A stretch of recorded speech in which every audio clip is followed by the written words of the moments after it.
futuro. Il leader è chi vede lontano, vede più lontano degli altri e soprattutto lo vede in minor tempo. Questo gli consente di individuare immediatamente il percorso che porta alla soluzione e diciamo questo lo accomuna molto al manager. Forse la differenza, il valore aggiunto di un leader rispetto a un manager è quello di saper trasferire tutto questo ai propri collaboratori, cioè riuscire a spiegare la motivazione delle scelte e dunque ingenerare in loro la convinzione, la sicurezza che stanno facendo la cosa giusta e che quello che faranno porterà sicuramente a un risultato. Io non credo siano due beni succedanei, il risultato è necessario, è indispensabile, la coesione, il clima è un valore aggiunto, è anelabile, è quello che distingue forse ancora una volta un manager da un leader. Il manager è molto orientato, esclusivamente orientato al risultato, il leader è interessato anche al modo in cui questo viene raggiunto.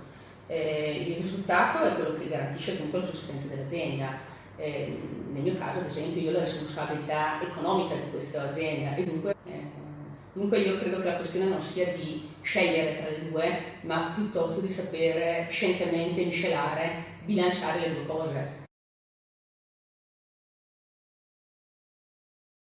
Qualcuno disse una volta che quando scegliete i vostri collaboratori abbiate il coraggio di scegliere i bravi, anche i più bravi di voi.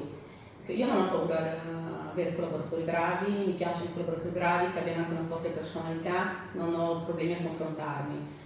Per cui la vera capacità del leader è sapere gestire i collaboratori, riuscire a per ognuno trovare la collocazione corretta, sapere gestire le diverse personalità e ancora una volta tirare fuori il meglio da ognuna di loro. Per esempio, non c'è altra possibilità, non c'è altra strada, non c'è altra scorciatoia. Un capo deve essere credibile. Essenzialmente da tre fattori.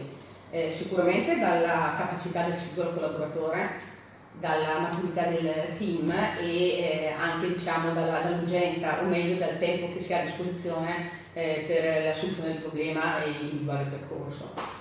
Va da sé ovviamente che più un collaboratore è debole, il team è immaturo e c'è l'urgenza del risultato, tanto è più probabile che il mio stile direzionale sia più portato per essere più incisivo, per ordinare, per magari controllare e verificare i risultati. Tanto più il tempo è a disposizione, i collaboratori bravi e il team è maturo e tanto più si può pensare di programmare e di delegare. Normalmente io vedo per la mia esperienza quando sei molto giovane o quando sei appena arrivato in un ambiente nuovo fai fatica a delegare, difficilmente deleghi. A delegare si impara anche e soprattutto quando si acquista fiducia in se stessi, ancora prima che nei collaboratori. Un collaboratore a me molto caro mi ha detto che lavorare con me è come urlare dentro un megafono. Come io abbia la capacità di trasformare quello che una persona può essere in qualcosa di molto più grande. Mi piace molto questa definizione, mi piace molto pensare di poter essere davvero così.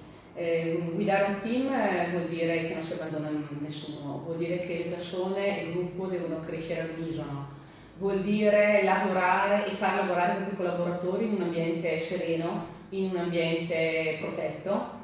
E dunque una continua condivisione, un continuo non solo dare feedback, positivi e negativi che siano, cosa che io faccio regolarmente con i miei collaboratori, ma anche chiederne, cercarne, non avere paura del confronto, non avere paura di persone che abbiano idee anche diverse dalle tue.